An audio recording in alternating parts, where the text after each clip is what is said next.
hope wherever you are in Europe at the moment that you have had some wonderful weather in the last days, as I have had personally here in Brussels. This is Hannes de Keizer speaking, by the way, from the Copernicus Accelerator team. And with me I have Piotr, who is our accelerator face from the bootcamps and who was there with you to give you lots of trainings as a startup. I'm very glad to introduce him again today for this third startup masterclass on your lean startup methodology. Currently have 12 attendees. I suggest that we give it another 10-15 seconds to make sure that no one misses the start of the train of this next webinar, and then Piotr will take over and will as always surprise you with some nice and interesting insights. I surely do hope so. I surely do hope so. And as you said, we could definitely wait a couple of seconds more as the link is activating around the globe. I did have a wonderful weather here in Poland, although I must say that now with all the climate change, I'm very often hesitant to say that the weather is wonderful, because actually it is wonderful, but at the same time it is scary. We had an unusually very, very warm, not to say hot, April with just 1 millimeter of rain throughout the whole month, which resulted in something that could be called the sandstorms in Poland, something that we've never seen before. But I'm sure that many of the startups that are working here in the Copernicus Accelerator are finding ways, maybe not to change the climate, but to help us monitor the changes using all the amazing data provided by the Galileo and by the tools that they're so that we can actually do something about it, so that the good weather does not sound scary anymore. Okay, Hannes, do you think we should start now? I would say go for it. Absolutely. Okay. So as I said, good weather means two things. Either it's a good weather, it's a scary weather, but let's not just talk about it now, because I'm going to talk about some very, very important things today. Well, first, the very important thing today, this webinar, like the last one before, is going to be divided in sections, and after each section, we will have the Q&A, when I will receive your questions, hopefully, and I will answer them also, hopefully. If I do not know the answer to the question, I do one thing that I should do. I say, I don't know, I will check it up for you. Because the worst thing that you can do, even being a startup, is to just say things you don't know and just make things up. So that's not advisable. Actually, today I have been to a nice little pitching session with the startups, and some of them did not get that, and they were making things up, making numbers up. Not a good thing to do, especially if you have a strong analytical mind in the room. Okay, so whenever the question time pops in, you will find this Q&A here, and you might want to ask questions, and the questions should be asked there. Do not try to do that in the chat box, because then we can miss some of the important questions that you might have. The next webinar, I mean, today is 25th of April, which is, you know, and the next webinar is on the 16th of May, and it's going to be one of my favorite topics. It's about pitching, and pitching anything basically to anyone, but mainly to your customers or the investors. So I'm sure you want to tune in for this. Okay, as I said, startups are amazing, but sometimes they make weird assumptions, or sometimes maybe not the assumptions are weird, but the way they approach the assumptions.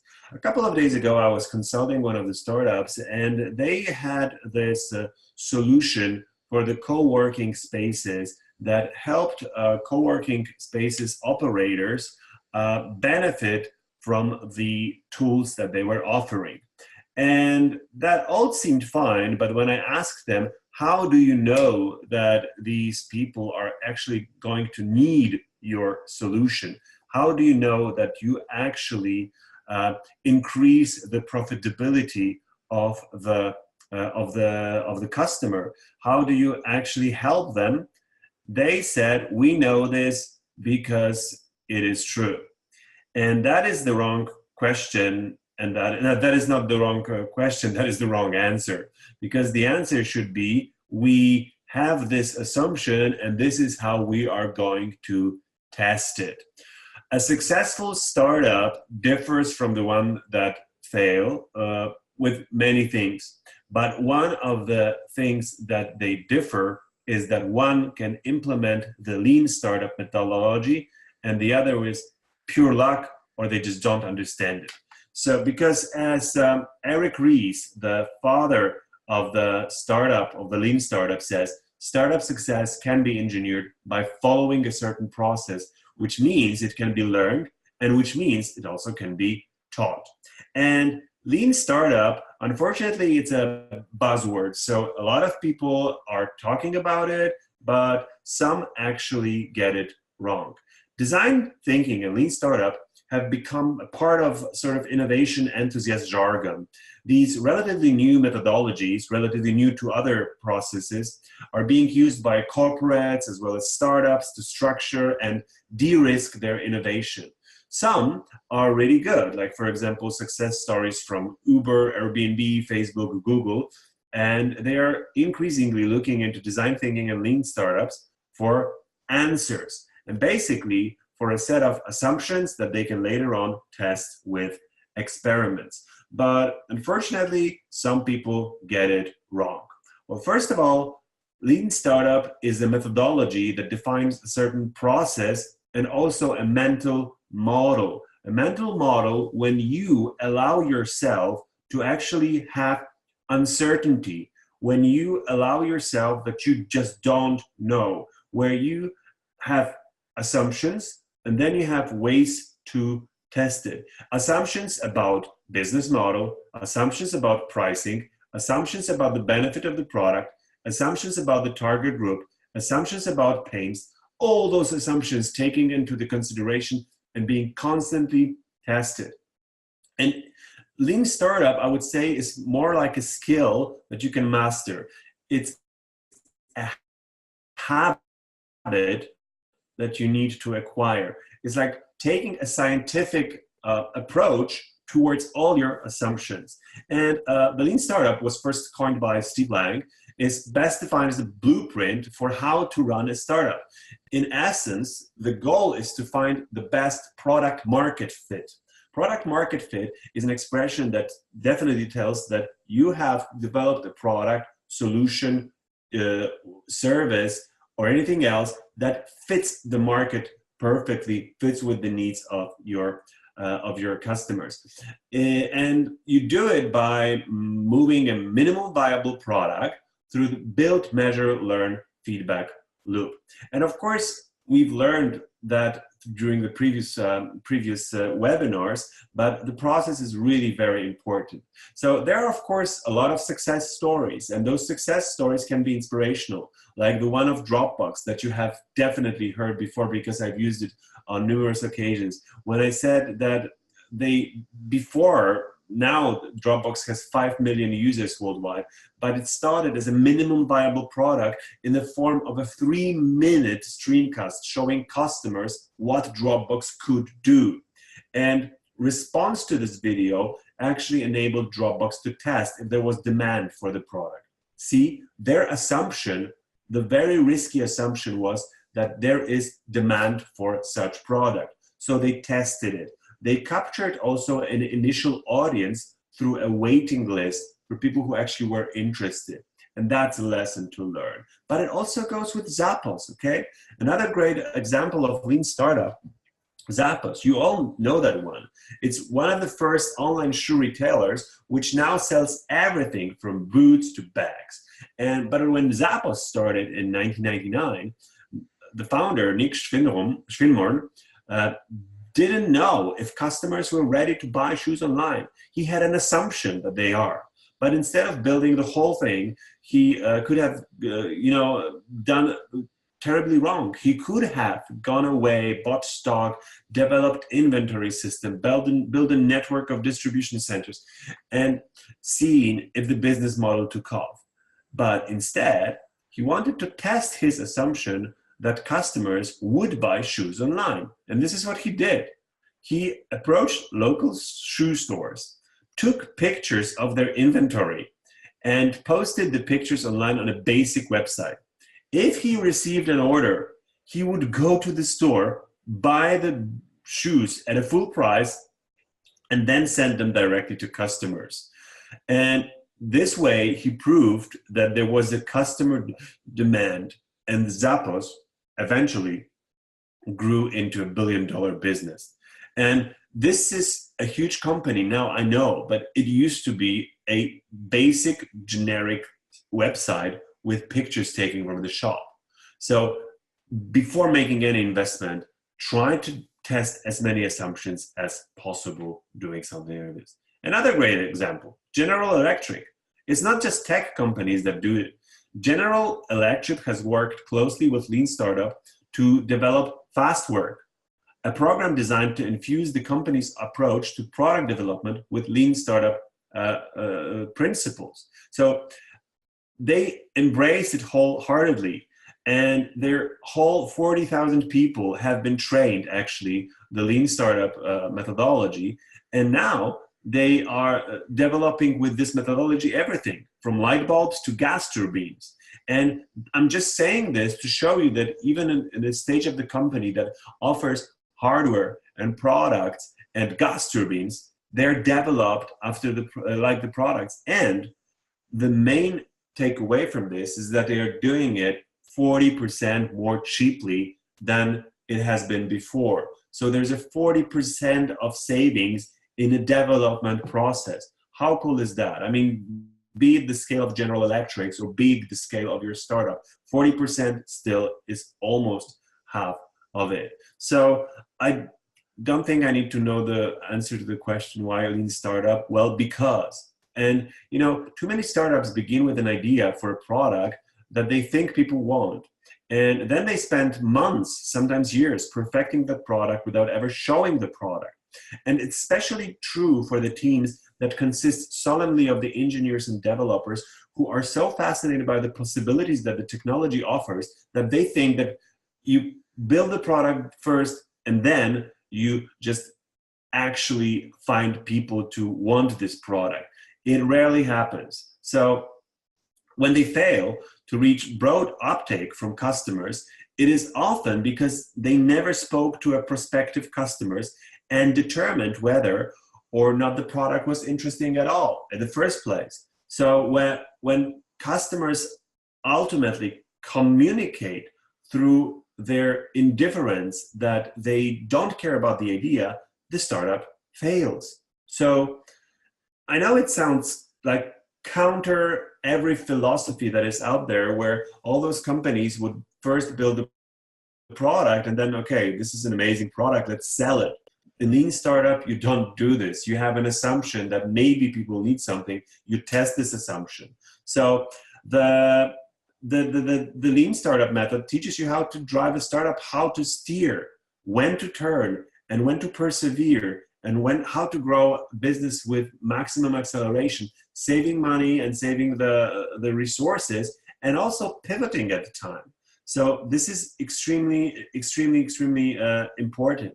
And in this loop, actually, you minimize the total time through that loop because you have these ideas. Then you test those ideas, and in the build phase, you actually code it. But you code the minimum version, the minimum viable product. Then you measure the impact with your customers, with your alpha customers, with your proof of concept. And then you gain insights and data, and you learn from this data, and then you have the ideas. And this loop can be anything from testing a feature to testing the entire product, to even testing the business model, to even testing the marketing strategies, and the growth strategies. So first of all, with lean startup, you eliminate the uncertainty. And lean isn't simply about spending less money. Lean isn't just about failing fast and failing cheap. It is about putting a process, a methodology around the development of any given product. Okay, because you continuously test the vision and your direction, and you are smart and not just strong.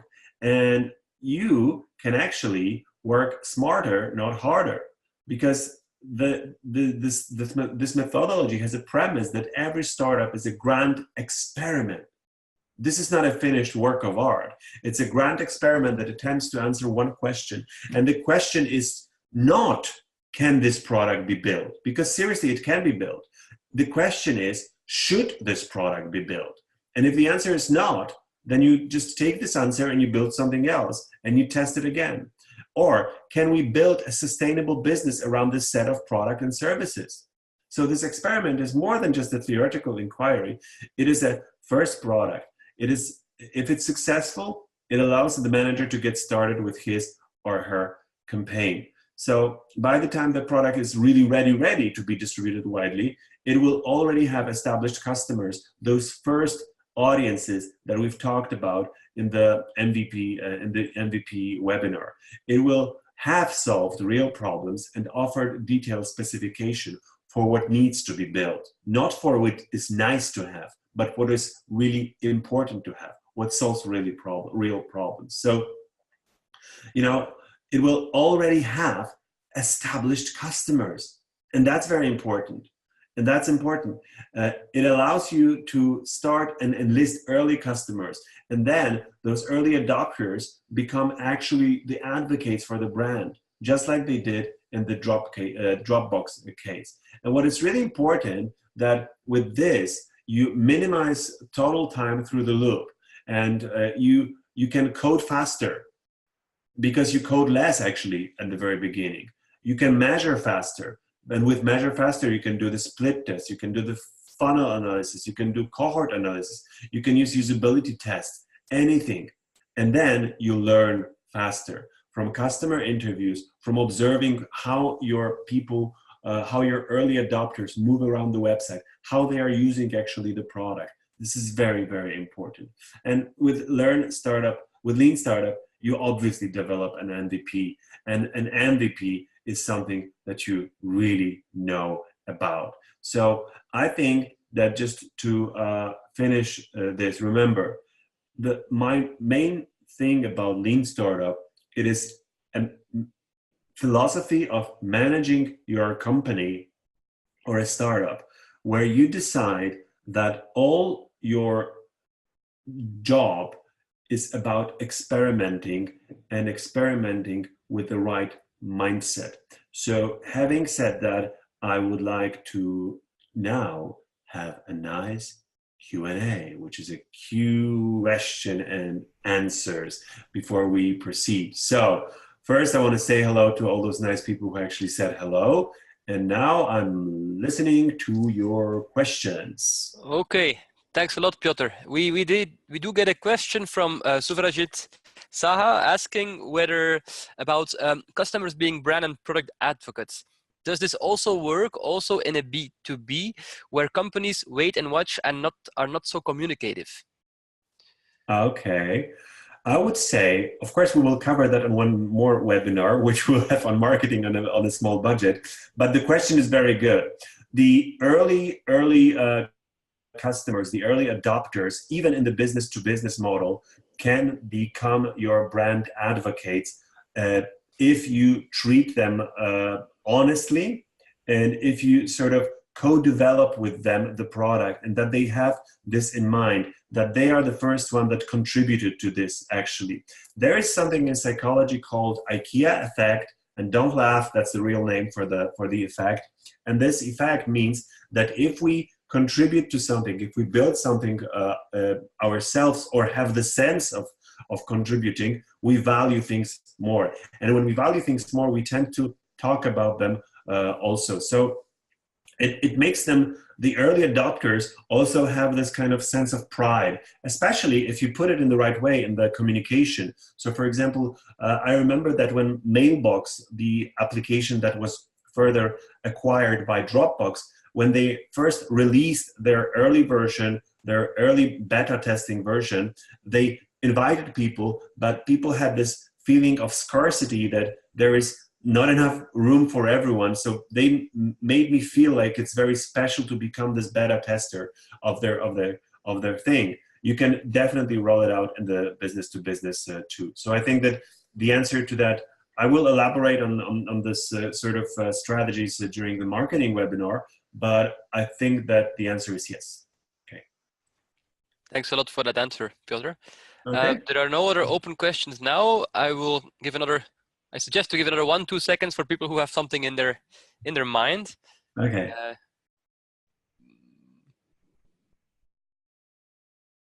Okay. But it looks like everything is solved. Good news. Okay, well, I'm sure we will have more questions when we get to talk about the basic principles of the lean startup philosophy, of the lean startup philosophy. Because I call it a philosophy for a reason, because it's like almost having things in mind. So a core component of the lean startup is the build, measure, learn.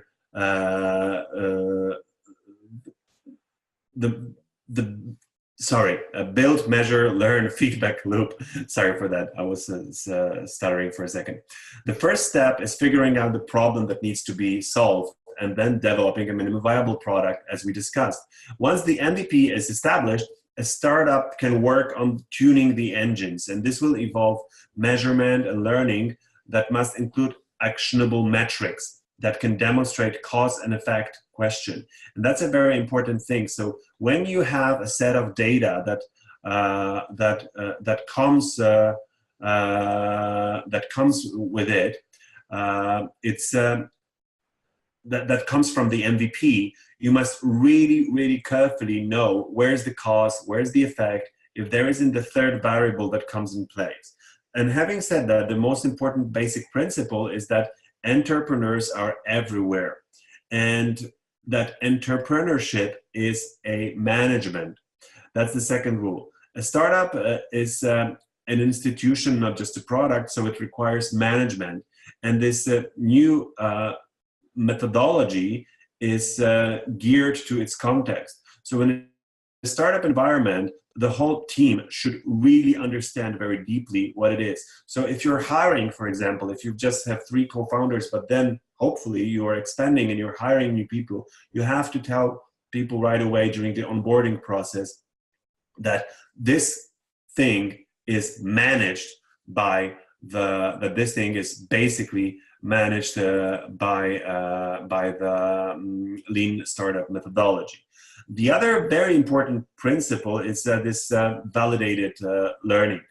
And startups exist not to make stuff, make money, or serve customers. They exist to learn how to build sustainable, scalable businesses. And learning should be validated scientifically by running experiments that allow us to teach ourselves the element of the vision. Validated learning is the process in which you take the right data into the account and you build the feature based on that data. The first thing is to improve the entrepreneurial outcomes and to hold entrepreneurs accountable, you need to focus also on the boring stuff.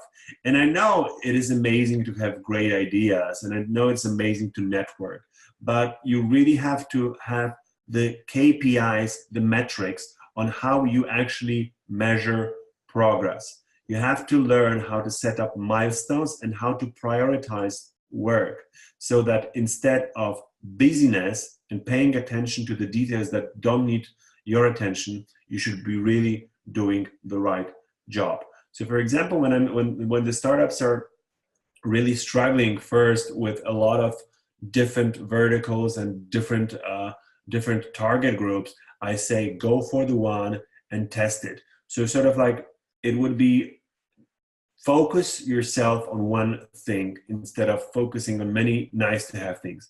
And one more thing, learn to say no. Opportunities will come and go, but in this philosophy, you need to learn that the nice to have opportunities are not for you.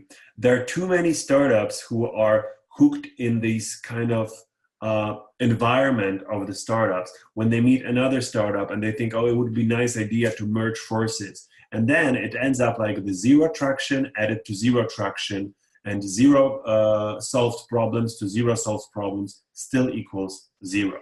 The next thing is, of course, build, measure, learn. So you need to turn your idea into products, measure how customers respond, and then you learn whether to pivot or to persevere. And all successful startup processes should actually be geared to accelerate that feedback loop. And you might ask yourself, how does it differ from design thinking? Well, design thinking, I would say, is like the prelude to the lean startup. Because with the lean startup, you have a situation like this. This is, by the way, the source from the Steve Blank. So with the lean startup methodology, you actually have this build, measure, learn circle, where you first build, then you measure, then you learn, and then constantly you kind of close the loop to enter the amazing market fit. And that is probably the best way to go. But before that even happens, you may apply something that is the design thinking process. And design thinking process is more like a linear process. So the other one is the loop, and the prelude to that loop could be this. When first you empathize with people you are designing for. So whenever you're doing it, and it's a very important thing, you sort of make yourself like a boot camp with your possible customers, or you observe them even at work, so that you can really, really feel them, so that you don't build products without understanding the people you're building it for, really. And I know that, for example, IKEA did this amazingly when producing an additional additional stuff to their furniture. So they, because they decided that one out of 8 people lives with some sort of permanent or temporal disability. So they decided that all their furniture need to have extras so that it can make people easier, be it like knobs or anything else. And they actually invited a lot of people with disabilities to observe them, how they handle daily lives in using the IKEA furniture. And then they developed this in this. So using that process, then later on defined all the opportunities. Then they generated ideas, and then they prototype the ideas to make tangible and to allow user testing with those ideas. And then you just have the prototype with real users who validate its effectiveness. And now you know that there is this design thinking as a prelude to your solution. And I'm sure that most of you are past that phase, but there are high chances that sometime soon you will actually have another startup maybe, and you might want to incorporate that design thinking strategy also. But then if you join the two, you get this amazing thing. You first have empathize, then you define, then you identify, and then you have the prototype. So as you can see here, you have the problem space and the solution space. And in this, test phase already falls into the circle, into the nice loop that then closes in to define, to provide you with the best possible market fit. So I definitely do advise using both approaches. I'm sure that many of you are past the problem phase, but it will not actually be, a bad idea to even go back to that phase once again, and maybe to observe your customers in the natural habitat. So for example, if you're working closely with Solution for Agriculture, live in a farm for a month and actually go to the field with the farmers, observe them, how they are handling things. Like if there are pains, feel their pain. If you are working in the field of hydro plants or whatever, live there, observe them. I know sometimes it's not going to be possible, but that's the philosophy of actually living the life for a day at least, walking the shoes, and then deciding what's wrong with those shoes, and then having the fresh ideas, then prototyping your fresh ideas, and then testing, measuring, learning, building, and so on and so on. It's fun, although sometimes it can be frustrating, but it is definitely a job for people with open mind and with more like a scout mindset and not a soldier mindset. A scout mindset is a mindset where you actually look for the ultimate truth and don't fool yourself with defending your beliefs. So this is very important because, defending your beliefs might be good in many situations, but not in business situations, okay? So, having said that, and after having elaborated on the problem space, solution space, and design thinking problem, let's go through the Q&A. Indeed, and we were going to immediately start with the question, which I think comes from the previous Q&A. Sorry for that. Yeah, no problem. It's from Matthias, and he's asking, how can you offer value to the focus group that you're asking questions to? For instance, giving the experiences you have from other answers or surveys. Mm-hmm. Well, I like to rephrase that question. So I would say that you can give. Could you please repeat this once again? I think I lost the idea of the question. Of course. The question was, how can you offer value to the focus group that you were asking questions to? For instance. Well, first of all, I mean, if we're speaking about the value of participation in the experiment, that's one thing. I'm not sure that the best idea would be to actually incentivize the focus groups for attending the focus for that. Of course, there are ways to do that, and even some people offer money for becoming part of the focus group or anything else, and that's also acceptable. But I think that the best thing to offer the value is to actually offer people the participation, and maybe offer them like the early birds,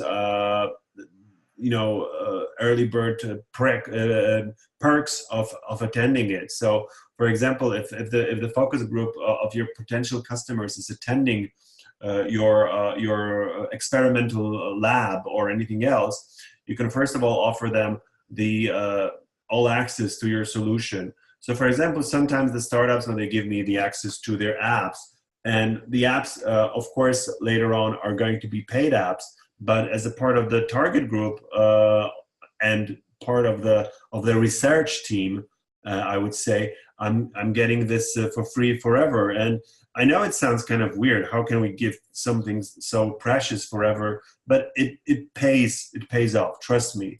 And it also can give you some interesting insights after all. So I think that find the right people. Find them on Reddit, find them in groups, find the people who are passionate about their job also. They might also be good, because don't find people who are who don't care about either your product or the job, because if they show up only because they're incentivized by some money or, I don't know, free food for the research, that wouldn't work very well. Okay, so I hope it answers that question. Okay, do we have any more Q&A? Maybe for me, you definitely answered that question. I invited everyone and mentioned that the floor is still open for questions, but nothing has come so far. Okay, maybe something pops in later on. Sure. I would really definitely encourage you guys to... oh, there is one. See, we've talked about it and we have a question already. Yes, absolutely. It's a question from Maria. Maria. Hello. When you do a focus group, is it possible that people influence others? Shouldn't it be better to test individually? Of course, when we're talking about the focus groups, there's a lot of traps that can be done because, well, first of all, there's the bandwagon effect. So, for example, if you have a lot of people in the room, and then there's the first person who definitely will be like an extroverted person who wants to start speaking fast, and then they will definitely influence the others, so they will elaborate on the answers given. So I would say sometimes it's you can have the group exercises, but maybe first ask people to write down their answers, asking the questions, write down the answers, and then read it aloud and moderate the answers so that they don't answer right away, but first they have to have some answers written. The other very dangerous thing is something that we call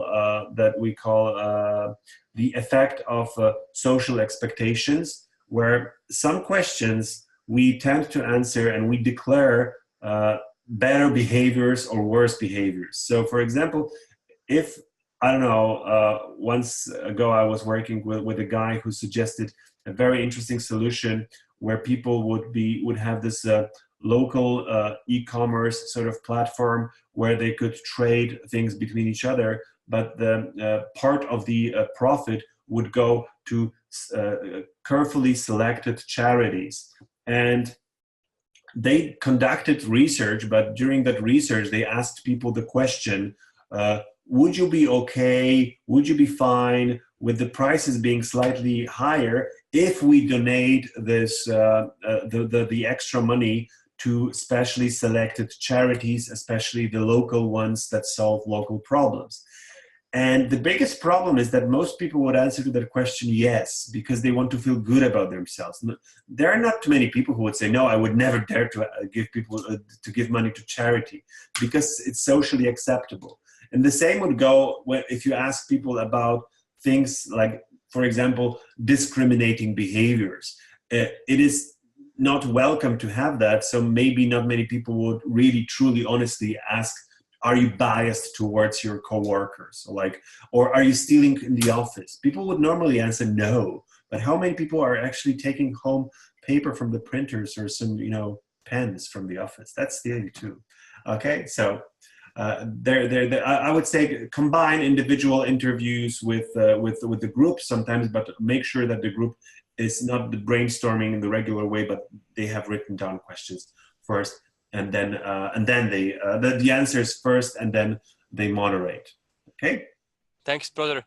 Meanwhile, we received another question. If you have time for it, great. Yeah. What about influencing yourself, the focus group, or what about focusing the focus group? What about influencing the focus group yourself? I understand. For instance, hiding in the focus group to test different case scenarios and to see the response from the audience. That would be a very interesting one, actually. If there are a lot of experiments. If you're into it, definitely send me an email and I can provide you. Well, who is this question from? This one's from Matteo.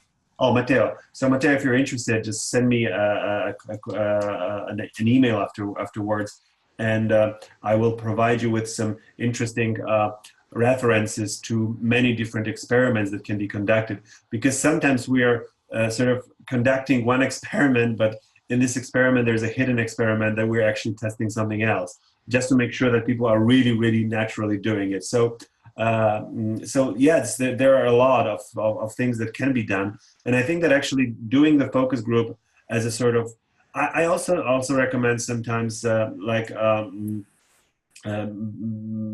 any kind of thing that you disguise yourself or even hire yourself. I mean, I've once worked in a call center just to see how it goes, and just to discover the insights for the customer. So that is also possible. It's like living vicariously through the life of the possible customer or the user. So yeah, that's it. Great, thank you so much. There are no further questions for the time being. Okay, great. Thank you very much all for having really great questions. That makes this whole thing a lot more dynamic. Okay, so as I said, you have to achieve the scout attitude, and the scout attitude is really like the scout. The scout is not a soldier. The scout has to really know if the bridge is there, because if he goes back and he goes to his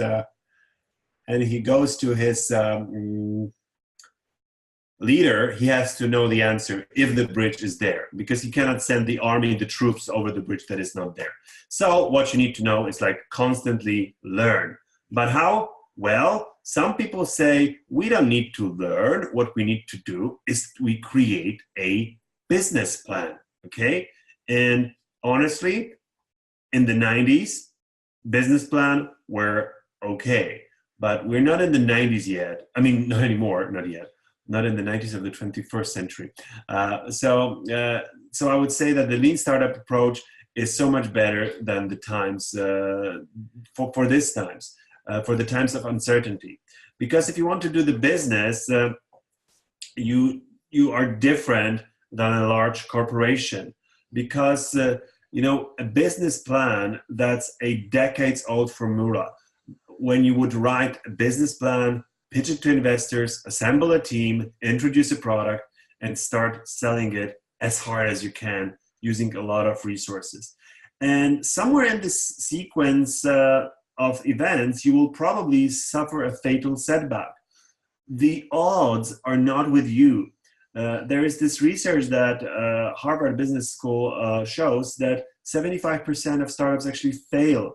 Maybe because they still think that the business plan is actually a plan. And it's not, because it's like Mike Tyson says, everybody has a plan until they got a punch in the face. So lean startup changes everything, because the fallacy of the perfect business plan is business plans rarely survive the first contact with the customers. So everybody has a plan until they got punched in the mouth. Now, no one besides venture capitalists and the late Soviet Union requires a 5-year business plan to forecast complete unknowns. These plans are generally fiction. So in order to move fast and move safer, you don't need a business plan. What you need is not a business plan, but a lean startup. And I'm saying this because sometimes even people are basing their whole strategy on the numbers that they scrapped from Forbes or Goldman Sachs, that says that by 2025, there will be this many people using this kind of technology. We don't know that. All we know is that we don't know that. So startups are not smaller versions of large companies, and they do not unfold in accordance to master plans. And the difference is that if a huge company releases something that fails, they can cover it with other products that are not definitely failing. So in their portfolio, they will have the cows that they are milking, and they will have the rising stars, but they will have a lot of underdogs that are not performing. So the biggest difference is that while existing companies execute a business model, startups look for one. And this distinction is in the heart of the lean startup approach. You look for your business model, and you look for it with this. So how do you sketch out all your hypotheses? And here comes something that is called business model canvas. And in this business model canvas, you actually have things that you need to consider and need to test. The first thing that you need to focus on is definitely customer segments. For whom are we creating value? Who are most important customers? What are our customers' archetypes, and so on and so on. This is very important. If you have a market space, you will have marketplace. You will have 2 macro segments, and you need to take a deep look into their eyes and discover and empathize with them. The second thing that you need to definitely test is your value proposition. What is the actual value proposition? What are the real benefits? What is the unfair advantage of your benefits to with others? Which customers' needs are satisfying? All those questions, and waiting for the right answers. Then you definitely need to make some assumptions about the channels, and how are you going to reach your customer segments? What is your go-to-market strategy, and how do you do that? And then again, a very important thing is customer relations. How do you get, keep, and grow customer base? And again, you test it. So you have the assumptions, and then you just test it. If the test proves negative, go on and find something that tells you, okay, it's a positive test. Then there are key activities, key resources, and key partners. And key partners for a startup means very often the suppliers. Key resources you are acquiring from your partners, sometimes other companies, and sometimes even people you pilot your products with. These are your key partners. And once you properly map out all those assumptions, you definitely might want to take a look at the revenue streams. And when it comes to revenue streams, you might also open yourself to the possibilities that the revenue streams are not the ones that are the best ones for you. So even if the customers are paying, and even if you have like those 3 plans on your website, check out which are the best and don't worry to change it. Remember that even companies like Buffer and companies like Netflix are constantly changing because they are adjusting their revenue streams to the current situation. So basically, they are looking for the customers who are willing to pay more. They're trying to reduce it, and they are trying to even test the pricing tactics. And then the cost structure. That's a very interesting thing because, well, the revenues should be bigger than the costs. Because this way you survive. So which key activities are more expensive and how can we actually deal with that? How can we actually make them less expensive? How can we optimize things? Remember, it's always about the testing. So I do expect you know business model canvas because it's a widespread model. And I do hope that you will have it ready to go and that you definitely test it out with your coworkers, with your teams. I see we have one more question, and that's a good thing actually, because we go back to another Q&A action. So, Hannes, I'm waiting for you to represent the startups.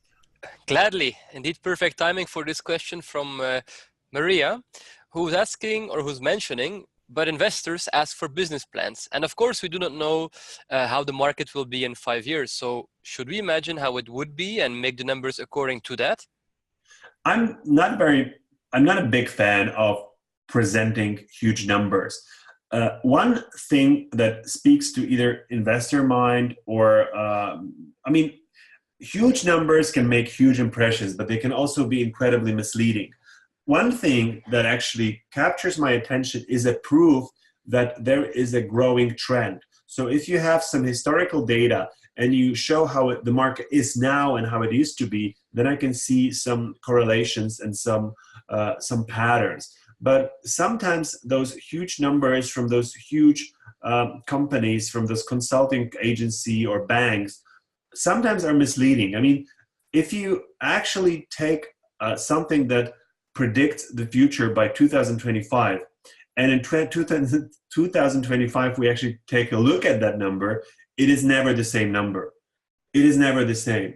And I'm not saying this to totally diss the consulting agencies or whatever, but this is very, very hard to predict, really. So I better, if you want to impress the investors, better show them what is the market now and what are the trends on the market based on the historical data, how it is growing. So you can say 400 hours of video is uploaded to YouTube every single minute now, but it's a figure that has quadrupled in the past 3 years. So these numbers are far more interesting. I hope that answers your question.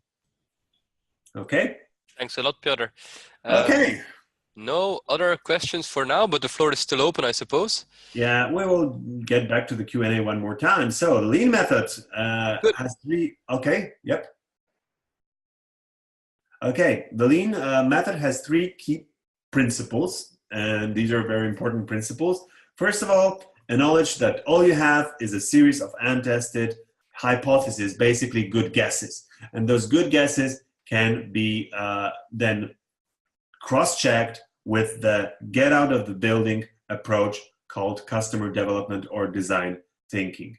Then you need to use customers' input to revise their assumptions. You start the cycle over again, testing redesigned offerings and making further small adjustments, iterations, and sometimes even more sustainable substantive like pivots for the ideas that aren't working. And whenever I'm telling the people that they should be having this get out of the building attitude, they're saying, oh, well, we're doing this, we're listening to the customers. Yeah, but do you really hear what they say? Because it's very important that if feedback of your customers reveals that the business hypotheses are wrong, you really should be open to that no. I mean, it hurts, but yeah, be open to that, because that means that early on you get a feedback that it will not work and you don't want to spend more time on it. And in this model, we have this search phase and execution phase. And then you basically translate all your visions into the minimum viable product, and you knew it. And then once you have the minimum viable product, you continue to test all other hypotheses, including the business models, the pricing, and all the other important factors. So when the product is refined enough to sell, you are selling it. And then again, you can make little iterations on many different things. And this loop looks a bit like this. So you have this continuous loop of testing, and you have the minimum viable product, another minimum viable product, and maybe then you have a different product that is mature enough to be open to the wider audiences. You can do that with pilots that are designed geographically, so that you really restrain yourself to a certain location, or with different target groups, or you grow your segments. And this is the finest approach that you can do. And it's even the bigger companies that are doing it. So you basically build and you make a minimal viable product, which is basically a prototype with sufficient core features to interest early adopters, those whose feedback will help you identify any additional features that they will need to appear to a wider market. Then you measure, and you measure whether there is a sufficient interest to continue the product development. If there is a sufficient interest, what features, functionalities should be added or refined, and then you learn from that feedback. And now I'm going to continue with the 10 very important methods of lean startup. The first one is already know, build, measure, learn loop. This is a very important. It can be applied to almost anything, not just new product. You can test a customer service idea, a new management review process, website tests, even text offers, new pricing plan, new feature added to an existing product. The second one is minimum viable product. We've talked about it. Everything, I suppose, is clear about it. Then it's the validated learning. It's a fundamental requirement for the lean startup, is to ensure that you're testing your guesses with the right learning in mind. It is very easy to focus on so-called vanity metrics, which might give you the feeling of making progress, but actually don't tell you anything about the value of the product. So the vanity metrics include all those metrics that look fine and that may pet your ego, but they're not actually relevant metrics. Be it, for example, like the downloads of the application. These are vanity metrics, because if you have a lot of downloads, but not many people are using it or returning to the application, they're not talking about it, there's not a lot of buzz on the net, that means that you're paying attention to vanity metrics. So for Facebook early growth, more than half of the users came back to the site every single day. And this is an example how a company can validate this value hypothesis, that customers found the product valuable. So it wasn't not about the number, it was about the returning users. Then there is innovation accounting. So that's one we've elaborated. Then there is the pivot, okay? And there are a lot of different versions of the pivot.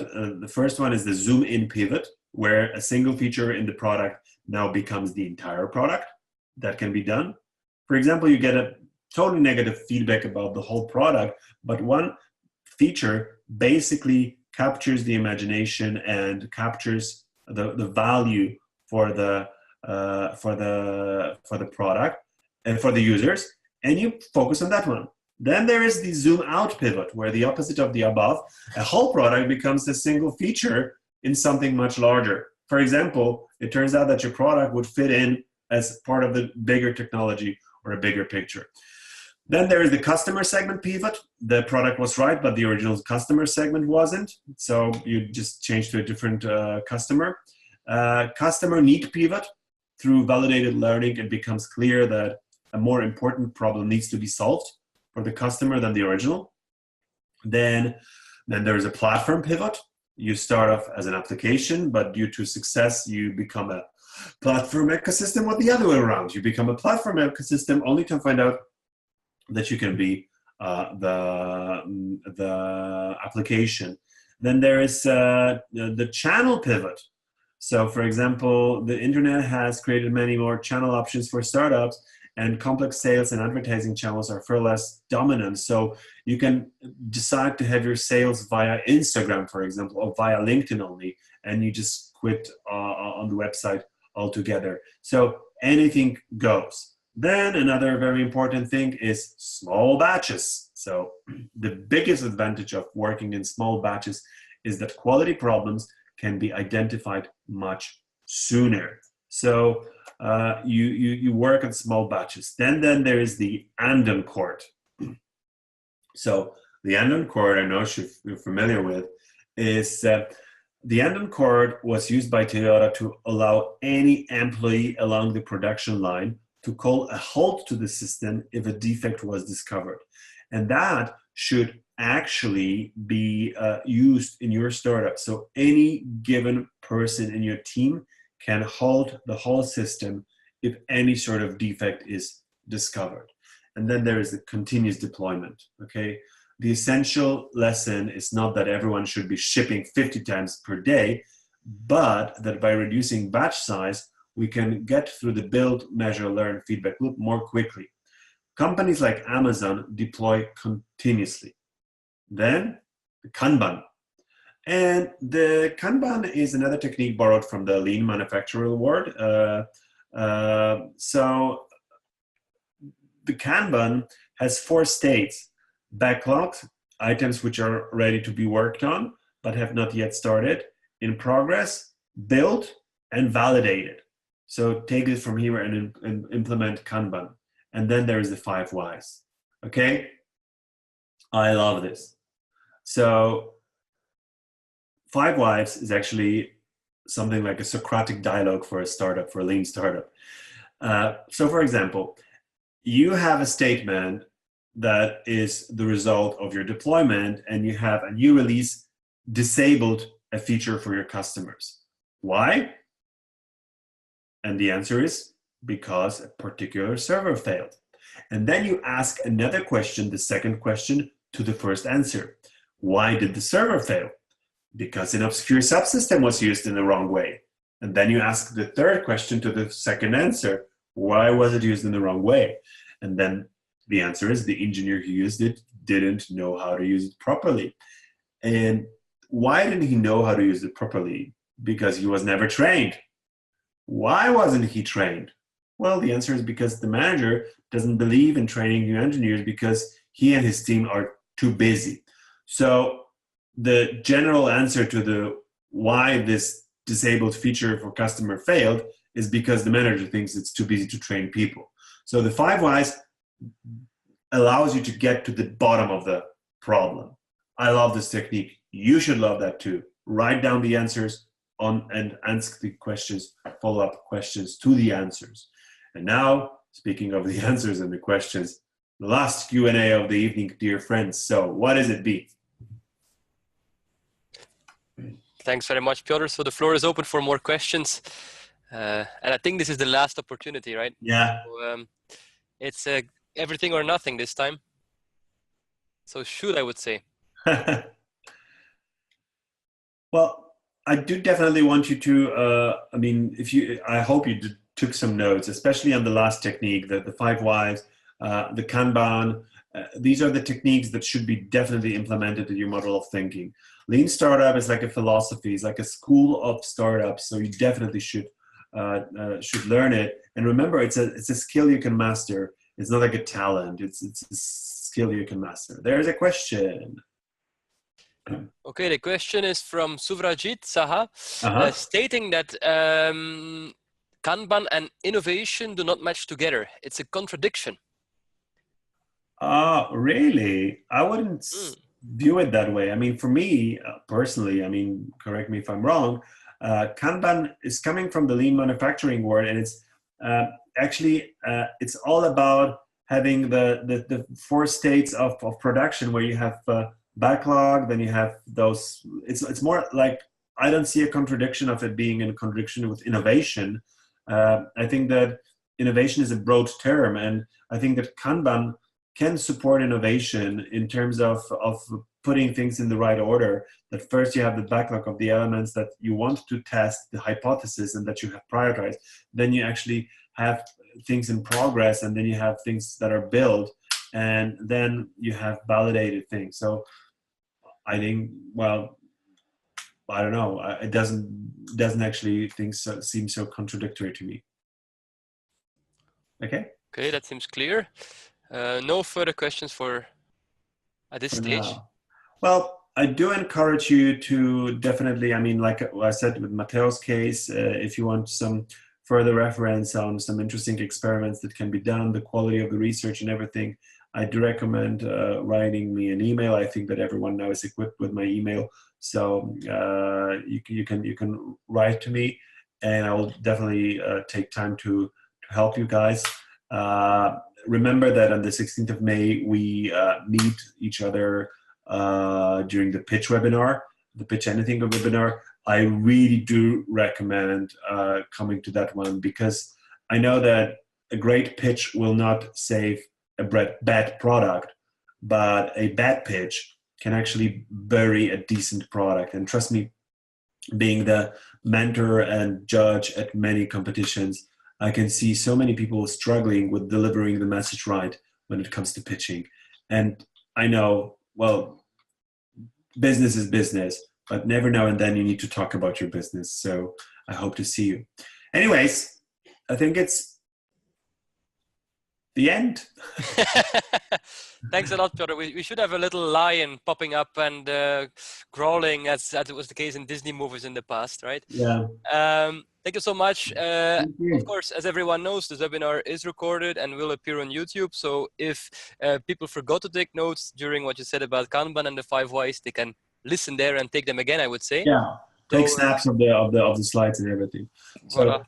Thank you so much. Thank you, everyone. Thank you everyone who contributed with the great questions. Thank you, Hannes, so much. And see you on the 16th of May. See you there. Bye. Ciao.